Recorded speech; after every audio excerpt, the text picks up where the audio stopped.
have finally had our moment. The tears have turned to rejoicing. Saturday was as solemn as could be, and Sunday, they rolled away the stone. All right, that's sacrilege. Welcome in to the Russ Joy Show, where we are celebrating an up-and-down game, a nail-biter, a walk-off winner, the Nick Castellanos redemption game, the Trey Turner redemption game, the Bryce Harper, if you thought he needed a redemption game. Rob Thompson has lots of questions to answer, though, about his bullpen deployment, but we might not get there today. We are going to live in a land of positivity. After last night, after Saturday's game, we all sat here collectively. We all felt very, very bad about your team, your town, your Philadelphia Phillies. We had legitimate questions. And in fairness, through 6 innings of this game, we had a lot of questions. Really, through 5, we had a lot of questions about this Phillies team and whether or not they had the chutzpah. Did they have the cojones? Did they have los huevos?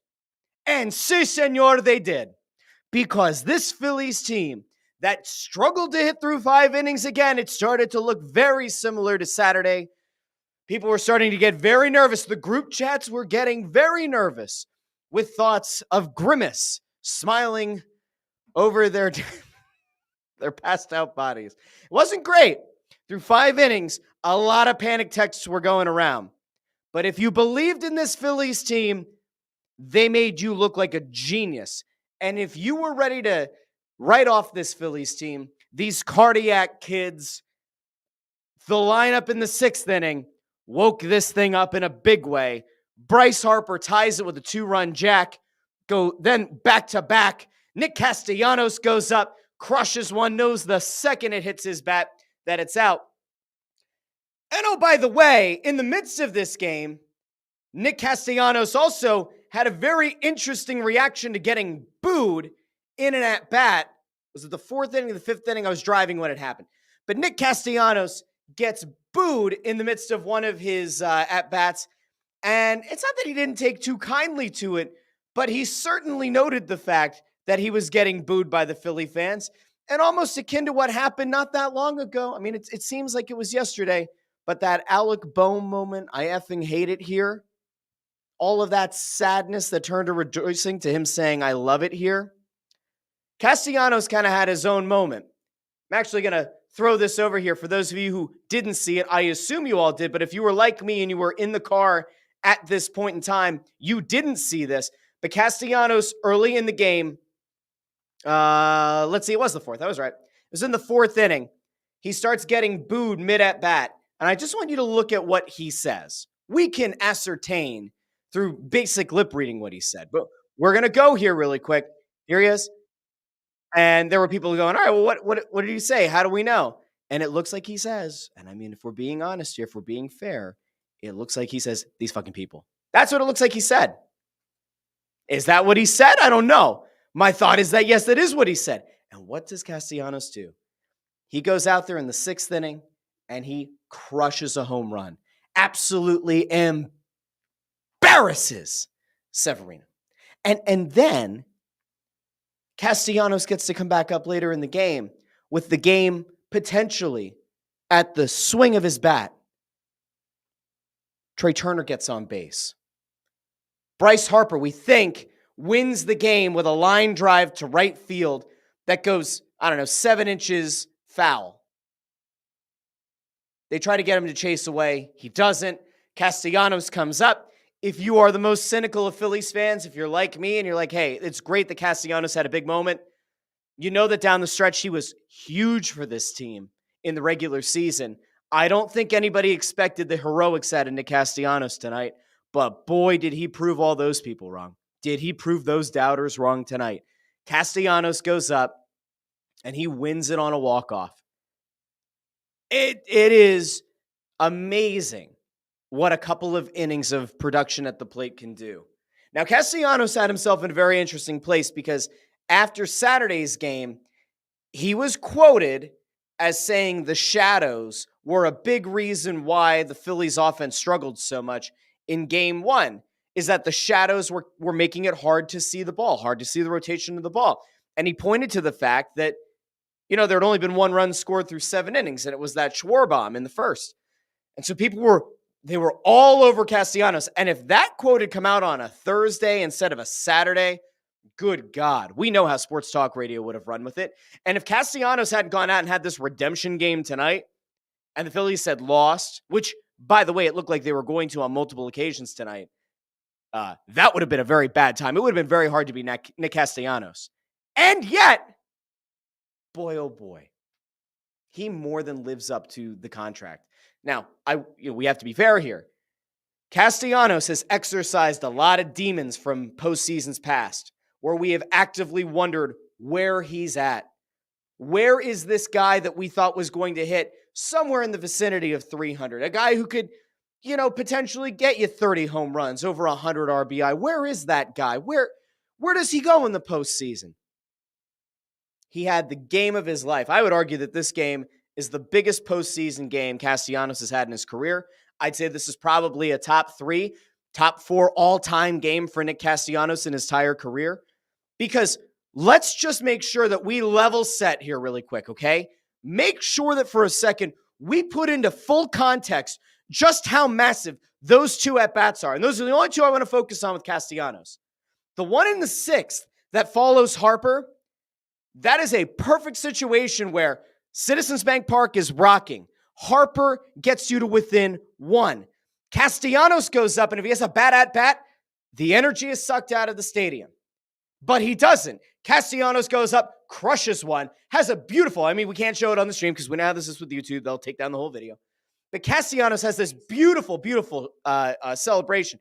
He knows it's gone. He turns, he looks, he gestures to the dugout, rounds the bases. So you feel good on a human level for that guy, especially given how he just looked absolutely lost last postseason. Like Nick Castellanos looked like a shell of himself, especially in that series against the Diamondbacks when all of the bats, for the most part, went cold. This was a huge opportunity for Castellanos, and he, no pun intended, hit it out of the park. Fantastic. Then you look at what happened in the 9th. It's not as if the Phillies had no chance of winning if the game ends up going into the 10th. But when Matt Strahm comes in and blows a lead, a 2-run lead, you're feeling really good. After a little bit of an offensive outburst in the 8th, you're feeling great about it. You think, all right, Strahm's going to go out. He's going to get redemption for himself after how game 1 went. And he gives up that lead. I think a lot of people were probably starting to bite the nails a little bit. And if you had no nails left, you're probably starting to bite the nail bed. So we've had a lot of bleeding fingertips in the Delaware Valley. In fairness, if you were one of those people who got to the bottom of the 9th, you're like, you can't watch. My wife wouldn't watch. She was on her phone. I don't know what she was looking at. I think she was like doom scrolling TikTok. Like she just would not watch.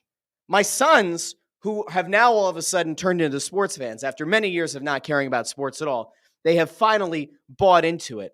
And I said, we're going to do a movie night tonight because I saw how the Phillies offense looked. I was going to watch it on my phone, but, be present, be a quote unquote present dad as we do family movie night. But we got home and we were watching. We watched it at Collegeville Bakery. We love the Collegeville Bakery. We're watching most of the game at Collegeville Bakery. We head home.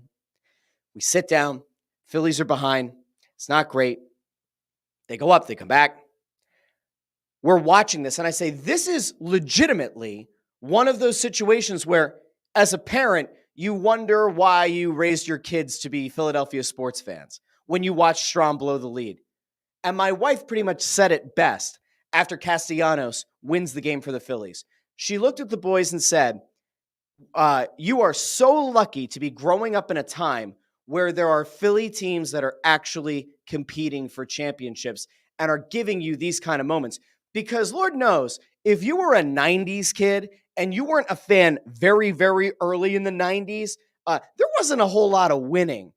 People wonder why millennials are, so traumatized, why people like me are just so negative from time to time. And, we say realistic and sometimes it's the same thing. It's because we have a lot of sports trauma. We have a lot of teams that were supposed to compete that just fall flat on their face, and especially in the postseason. Now, in fairness, my kids and their generation who's kind of gotten into this over the last few years, they've gotten to feel the heartbreak that comes with losing in the World Series to the Astros, just like we did in 2009 when the Phillies lost to the Yankees. They had to feel the heartbreak of losing to the Diamondbacks the same way that we had to feel the losing to the Giants and to the Cardinals in 10 and 11. We go back to this, and this is one of those beautiful moments where you're like, this is why you try to get your kids to watch sports. This kind of euphoric moment is exactly why. Now, this series isn't over, but boy, does it feel good. Does it feel good to end the weekend with a massive win? And in fairness, the way that that game went down and the way that the lineup finally showed up from the 6th inning on, I'm not saying the vibes are totally restored, but man, do I feel way better about this team now than I did yesterday. And that's not being fickle. I brought this up on Friday. Are we as Philly fans just fickle? Sometimes we are.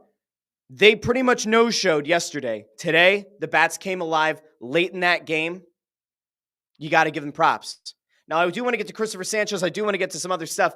But first, we're going to go over to the comments because people are checking in live on YouTube and X, and I believe Facebook as well.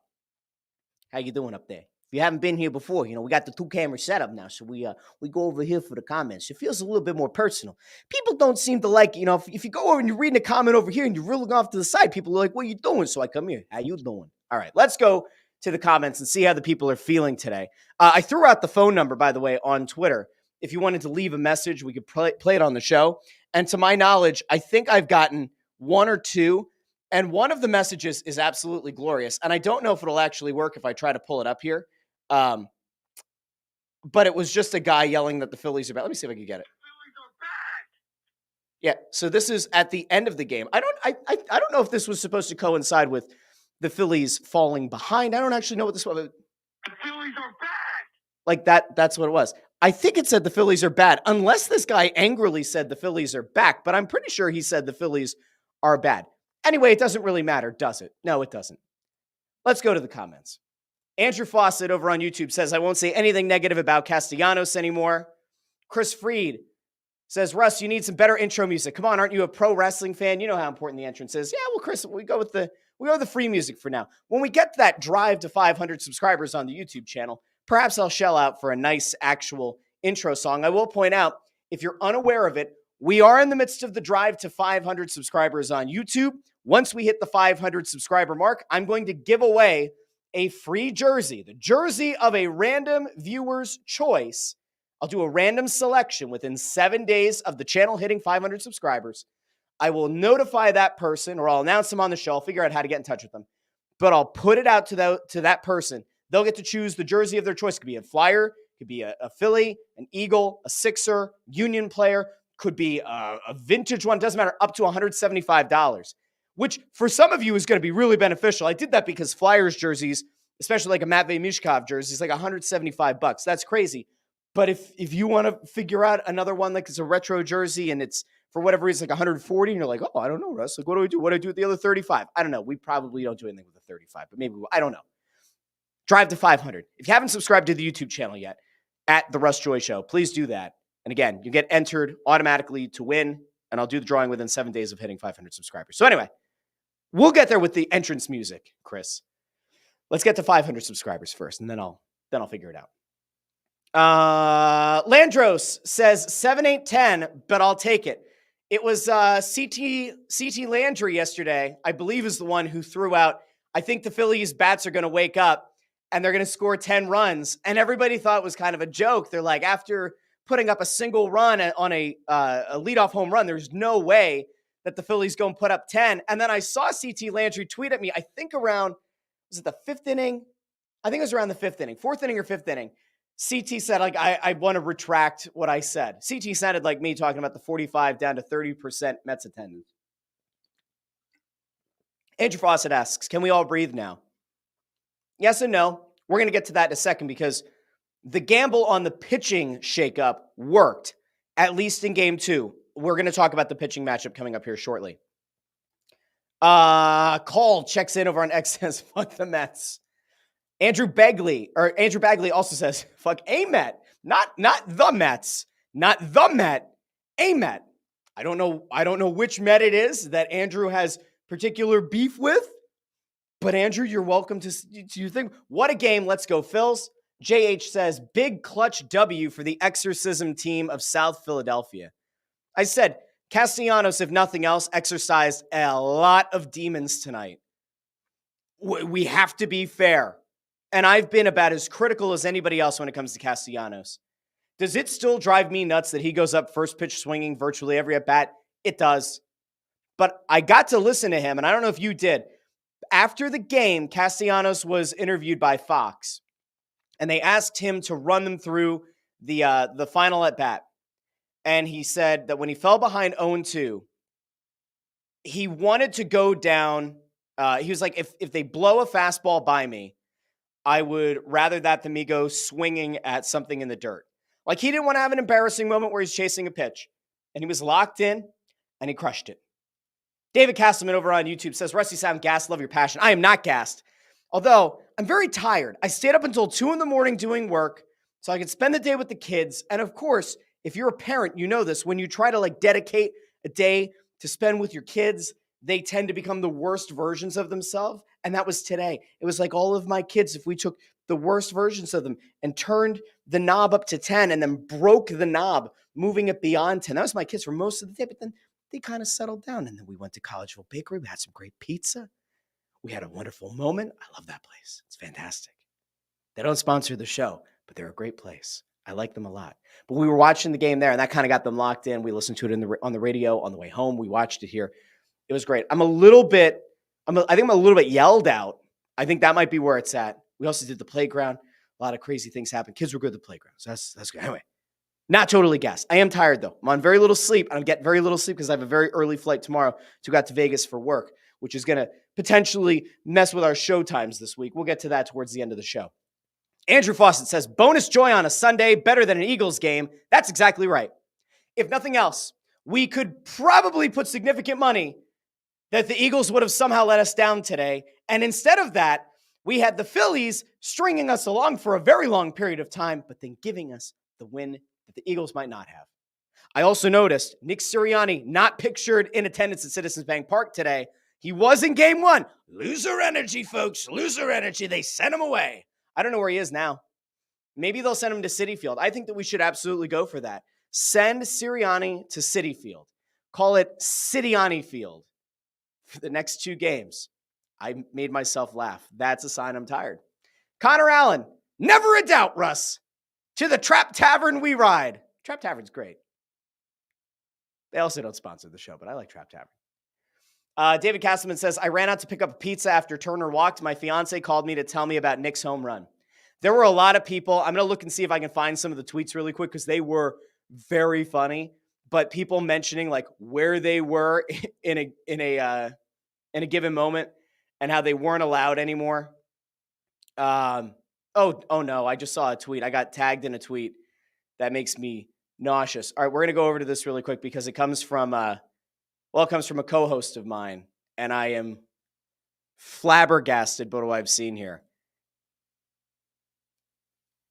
This co-host of mine says that I am hyperbolic and that I sometimes go shock jockey with some of my takes, which is unfair because, as we know, it's not a hot take if it's the right take.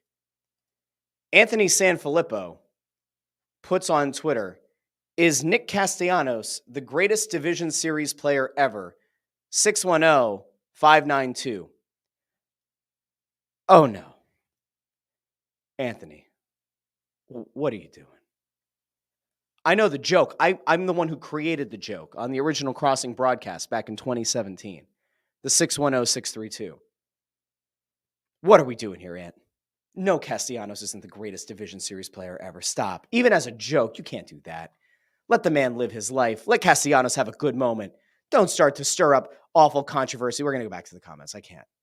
Somebody tagged me in that on Twitter, and it made me sad. Dezen over on X. I don't remember Dezen being here, but Dezen, thank you for joining. Go subscribe to the YouTube channel. Enter for the free jersey. Not just 90s kids, us 70s, 80s kids didn't have a whole lot. This comes back to the idea of the Philly sports teams not giving you a lot to root for. David Castleman says 93 was an awesome heartbreaker. I was 3 when that happened, so I have no recollection of that team live and in the moment. I've obviously since gone back and seen some of that run, but it's not quite the same as, feeling the heartbreak of watching it live. Andrew Foster says, Russ is George Jefferson. Moving on up. I don't know where I'm moving on up. I'm still short. I've been waiting to move on up for about 10 years now. I don't know if this has ever happened to any of you before.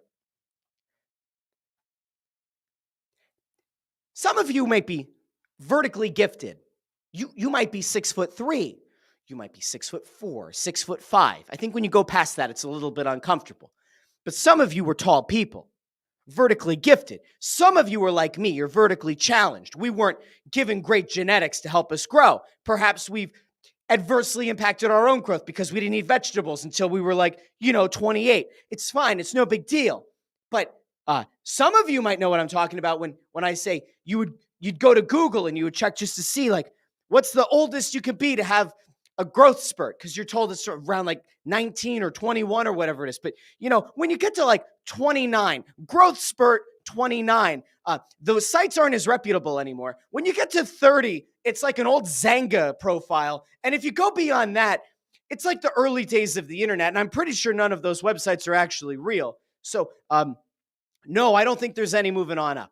I think I'm stuck here at my current height. But since I'm standing at the desk and you can't see where the ceiling is, sometimes people think I look a little bit taller. Then they meet me in person and they're disappointed. It's not the first time somebody's been disappointed when they meet me. I did have Ford, who likes to check in the comments a lot, checked in on Instagram yesterday or something and DM'd me and said he saw me at my kid's soccer game. So that's not creepy at all. That's not weird at all. We're fine. Good old Ford. It's going to be fine. I'm not worried at all. Maybe a little bit. Okay. DD Skinner over on YouTube sends over, I think, is that the heart? Is that the hand heart emoji? I think we love what's happening with the Phillies after game 2. Josh White says, now we have momentum. Got to go win game 3 and build on it. Chris Fried asks, what do you think we should do with Bohm? Remind me of that in a second. Andrew dunks on Ant here. Josh White says, Weston Wilson can play third, right? Someone has to step up. And we're getting the comments on the 2 cameras, which is great. So JH asks how long I'm gone for work in Vegas. I'm not going to answer. That's a security thing. I don't need Ford showing up out in Vegas to my hotel. That's not comfortable at all. I don't want that. No, thank you. All right, so let's get to what game 3 is actually going to be. Okay. Oh, DD Skinner just checked in. The love is for the generosity with the giveaway. Thank you, DD. Okay. Can we talk about game 3? Is that okay? If you have any other things you want to say about game 2, by all means, drop them in the comments. But we're going to focus on game 3 here for a second, and then we are going to take a much-needed walk away from the computer, walk away from the phone, walk away from the tablet, go act like your families actually do exist and matter tonight, because they do, and it's a Sunday, and everybody's getting the Sunday scaries. But we have to have a conversation about game 3. We have to have a slight conversation here. We're not going to get too far into it now. I'll probably do this on Tuesday on the regular show, on the regular Russ Joy Show. That'll be episode, I think, 25. I'm not counting the instant reaction games as actual episodes. I don't know why. I thought it would make more sense. It's actually better for the algorithm, I guess, to call it an instant reaction. I don't know. This is all just a guess. I'm throwing a lot of darts against the board and seeing if any of them land as a bullseye. There are a few questions about Rob Thompson's decision-making, especially as it relates to the bullpen. We saw the Mets send Diaz out in the 7th, pick up, or get the Mets out of the inning. He came back out in the 8th. We saw how that went. It didn't work out for the Mets. We saw Rob Thompson send Estevez out in the 8th inning, throw 8 pitches, your closer, the guy that you went for at the deadline because you needed a closer. He threw 8 pitches, not 18, not 28, 8 whole pitches in the 8th inning. And with a 2-run lead, Rob Thompson said, nah, we're going to send Strom out. Now, maybe in theory, Rob Thompson, being a happy-go-lucky, friendly Canadian, thought, well, maybe after how Strom did in game 1, we should try to get him his confidence back. It's a 2-run lead. Strom's been so damn good this year. There is practically no chance he's going to go and blow this lead. Let's get his confidence back right into game 3. Estevez feels good about himself. Strom feels good about himself. Even if those are the only 2 that you talk about, you say, at least we have those guys in the right frame of mind. And then Strahm gets blown up. And there were a lot of questions and a lot of people questioning it on Twitter. Why did Thompson pull Estevez after 8 pitches? That is my guess. My honest guess is he wanted to get Strahm a situation where he could feel good and get his confidence back, because that's going to be critical this postseason. And if this Phillies bullpen loses a confident Matt Strahm, they have a significant hole at the back end of games. That could be disastrous. Now, am I going to sit here and say, you need to get away from using Strahm the rest of the series? No. I think that at some point you do have to give him another opportunity, hopefully in less of a high leverage situation. But I do think that you're going to have to go back to him at some point in the series. It might even be in game 3. And just hope that he rediscovers what it was that made him so successful this year. You can't just banish him to Siberia. That won't work. You don't have enough options. You saw that yesterday. You saw that today. There aren't a ton of quality options in this bullpen that you can just pass up on Strahm. I think this is one that you're going to just have to deal with and hope that this doesn't happen again. Now, if Strahm goes out in game 3 with a 1, 2, or 3 run lead and he blows it, then okay, then maybe it's a conversation about maybe we shut him down against the Mets and you hope to survive in advance. Now, I mentioned before that the gamble of moving Cristopher Sanchez up to game 2 because he performs well at home versus away paid off. And it did in a really, really big way. And I said to you guys on Saturday that ultimately the measure of whether or not the gamble works out is if Sanchez pitches a good game. You can't expect him to pitch a great one. You can't expect 7 shutout innings. But if he goes out and gives you a strong performance as the starter in game 2, and sets the table for Nola to go out and have a good game. I believe he's up for game 3, right? Or is Nola game? I think Nola's game 3. Somebody let me know in the comments. I forgot to look. I could pull it here. It doesn't really matter. Nola's supposed to pitch in New York. This I do know. Sanchez worked out just fine. And one thing I was actually encouraged by is I didn't see a lot of Phillies fans putting the 2-0 game on Sanchez when the bats hadn't shown up for 5 innings. And I have to tell you, that was good. And I'm actually starting to wonder if this is an evolution of the Phillies fan base as a whole. And I don't mean that in a mean way or in a derogatory way or in a demeaning way. But like, I do feel like there was a time where when you look at the guy who's supposed to be the 4th starter in this rotation, Cristopher Sanchez, that if he had gone out in the past and given up 2 runs, that a large segment of the Phillies fan base would have turned on him, like turned against him. And I think we all kind of had the same working understanding. I said this yesterday. If Cristopher Sanchez goes out and gives you a strong performance, that's all you can hope for if you're a Phillies fan, right? Like, and if the bats don't show up and he, gives up a few runs, like 3 runs, maybe even 4, you can't pin it on him. You have to look more at the lineup if they don't show up. Well, it kind of came to fruition. Sanchez gives you 5 innings, 2 earned runs. For your number 4 starter, who you moved up to number 2 so you could pitch at home, that's about as good as you could have expected. If anybody out there was looking for more than that out of Sanchez, I think you have unrealistic expectations. And again, I get it. He has pitched fantastically this year. He's only had a couple of stretches that were, but for the most part, he's pitched well above and beyond expectations. So I felt really good for him, and I was especially happy to see that Phillies fans hadn't, thrown him to the wolves after he gave up a home run. It happens, right? But now we go to game 3, and game 3, Nola's pitching for sure. He's pitching game 3. I believe it's Ranger Suarez is going to pitch game 4. They haven't announced that yet. But game 3 is huge because I said this a few times down the stretch. I'm not convinced Ranger Suarez is healthy or that he is the same guy that was unbelievably dominant last postseason, the postseason before, and even through the first few months of this season. You need Nola to step up in a big way. You need Nola to be a stone cold killer up at Citi Field. I don't see a way around it. This is actually one of those times where I don't want to put way too much onus on Nola's performance because sometimes I sit back and I feel like I'm a little bit unfair to the guy because I say he's got Cy Young stuff, but up here there's just some kind of disconnect. I want to believe that Nola is going to be able to go up there and have a really good series or have a really good game 3. The thing, and I'm looking for it right now, is just you can't You can't have a mediocre performance in game 3. You have to ride the high of a walk-off win, one that saw your team get pulled back from what was probably going to be the end of the series. Like, if the Phillies had lost this game, I think we all probably would have looked at it and said the Phillies are DED dead. But the fact that they were able to pull this one out, all of a sudden it changes the entire trajectory of the series. You can't follow that up by having a clunker in game 3. So Nola's start is going to be massive. Now, this, I finally found what I was looking for. Now, this is why, I don't have a producer, and this sometimes makes life a little bit hard, but it's okay. So all time against the Mets, Aaron Nola has started 28 games. He has a Where's his ERA? Where'd it go? Oh no. Where did you go? It's gone. I felt really good about it, and now it's gone. It just disappeared.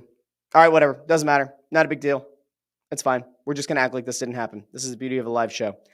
I don't know where it went. I had it. Now it's gone. Doesn't matter. Nola has to go up and have a good game against the Mets. I don't see any way around. Oh, here it is. Here we go. We're good. He has started 19 games? No, 29. There, I was right. It's 28 games. He has a 3.46 ERA all-time against the Mets.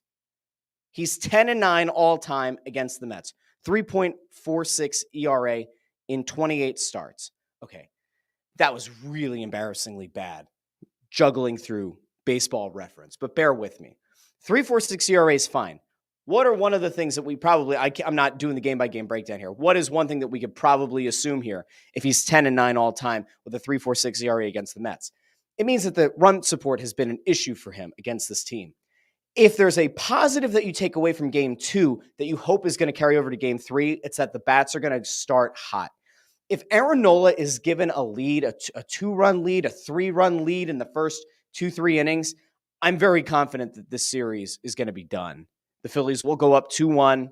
Whether or not Suarez has a good game or not won't really matter. You'll come back here for game 5. Red October, assuming the ushers, who apparently were telling people to sit down, that was a whole thing going around Twitter.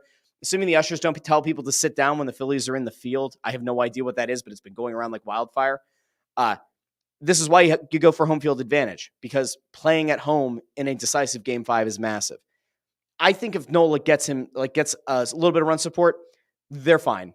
Even the Nola mental break of an inning where he gives up a couple of homers, I think they'll overcome it. So those are my thoughts. And it's actually funny because I didn't see this, but Landros had asked this before. So we'll go back over to the comments really quick.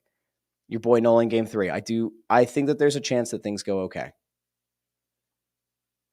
Andrew Bagley over on X says, in Nola, we trust on Tuesday night. Josh White reiterating Nola's game 3. Should be another solid pitching duel. Have to come out hot early and silence the New York crowd. This is the one thing that I don't like, and Andrew's right. 5 p.m. on a Tuesday, game 3. It's a 5:08 start, which for you guys stinks. For me, it's even worse because since I'll be out in Vegas, it's a 2:08 start, and I have a bunch of meetings scheduled. So now I'm going to either have to not pay attention I have to pay attention to the meetings. So I'm going to be catching this game in between meetings on DVR. I'm actually going to take my mic out with me. It's going to be a lot of fun. Am I going to have a nice camera to do this? No. If you guys were around for it, when I went up for business up to New York a month ago, was it a month ago? Was it a month and a half ago? I took the mic and I awkwardly was sitting on this tiny little bed in this tiny little hotel room, nice hotel room, but tiny little hotel room in New York. And I was using the Mac webcam and the mic. I'm taking the stuff with me. It's going to go with me up to out to Vegas. I'll do shows from out there. We're going to do the show on Tuesday. I don't know if it's going to be at the 8:30 time as normal, because that means I'd have to be up and ready to do the show on Tuesday at 5:30 Pacific time. Is it possible? Maybe. Keep an eye out for it. I don't know what that's going to look like, but it might happen. All of this is to say, very few times in your life do you get to experience the dichotomy of man, the duality of man, the loss and the disappointment that we felt on Saturday, and then have that almost rear its ugly head for most of a game the following day, only for that sorrow to turn to joy and elation with a walk-off win. A massive one, arguably one of the most important Philadelphia sports outcomes we have seen in a decade. That's how impactful winning this game and getting this series back on track could be. Now, I want to thank everybody who joined me live. Again, this was like a relatively unannounced show. I want to thank everybody who jumped in the comments over on YouTube, X, and I saw some people checking in over on Facebook. I don't think I brought out any Facebook comments up today, but I saw people checking in over on Facebook as well. I want to thank all those people. If you haven't done so already, subscribe to the YouTube channel, the Russ Joy Show YouTube channel.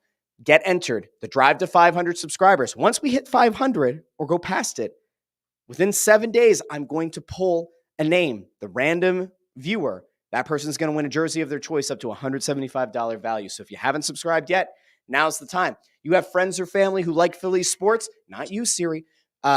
If you have friends or family out there who like Phillies sports, share the show with them. Do me a favor, retweet the show. Find the link, share it on Facebook, share it on Instagram, share it wherever you can. And I appreciate it tremendously. Seriously, the show continues to grow. I'm very happy with the growth of the show, and I would love for this show to continue to grow throughout a nice, long Red October run. Now, I didn't pull it up on the screen. I'm not going to now, but don't forget, in the description of the episode, you'll also find shop.therussjoyshow.com with all kinds of Red October merch, including Schwarbomb, Don't Give a Cruck, Ring the Bell, the Red October, just Red October. It's very cool with the kind of like Phillies looking font, the Red October with the ghost, really good for spooky season. I've started to get pictures from people who've gotten their orders. So it's a very quick turnaround. And remember, we're not sending these out to get fulfilled or printed abroad. They're being printed locally. It's not like in Philly. I think the guy's out in Hershey, but like local enough. If we can claim Christian Pulisic as one of our own, and he's from Hershey, we can consider this store also one of our own. So if you haven't done so, go check that out. That's in the description of the episode. But I want to thank everybody who tuned in. I want to thank people for wonderful comments like this. Best show out there in Philly right now. Thank you, Josh White. Thank you to everybody who tuned in. I'm Russ Joy. This has been the Russ Joy Show. You knew that because you're smart. It's also in the name of the show. The Phillies win Game 2. We'll see how they do in Game 3. But before we even get there, we'll be back with a show Tuesday morning, 8:30 a.m. Eastern. Maybe. Keep an eye out. This has been the Russ Joy Show.